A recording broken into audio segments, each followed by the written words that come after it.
La France qui arrive même pas à, je suis désolé de le dire, qui arrive même pas à rapatrier les milliers de Français qui sont en Israël en train de galérer. J'ai des milliers de téléphones, mais ils sont où? Pourquoi vous n'arrivez pas à rapatrier les milliers de Français qui sont là? Même pas ça, vous n'arrivez pas. On n'arrive pas à faire la sécurité de place de la République.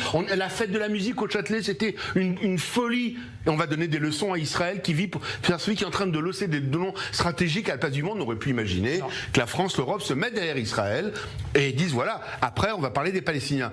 Au contraire, parce que ça va être une question qui va être abordée après. Et plus que jamais, ma conviction, c'est qu'il ne faut pas un État palestinien, qu'il faut une confédération jordano-palestinienne, parce qu'aujourd'hui, l'idée d'un État palestinien est caduque et terminée.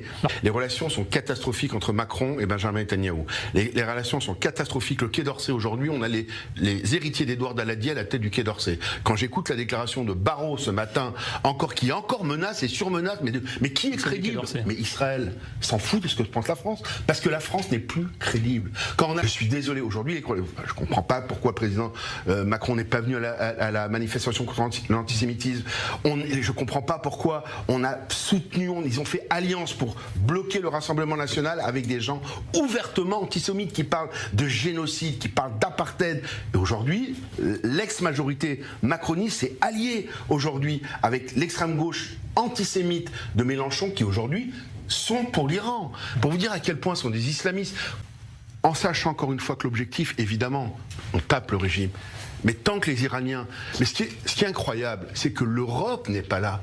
C'est qu'aujourd'hui, je n'arrive pas à comprendre comment les grands pays, aujourd'hui, de démocratie, qu'il y ait une empathie à la limite pour des Palestiniens, parce que hélas, il y a des Palestiniens, y compris civils, qui sont tués. On imagine même d'après les prises palestiniens que 1 sur 2, ce qui est quand même beaucoup, ce qui a fait quand même plusieurs milliers de civils, voire des enfants qui sont morts.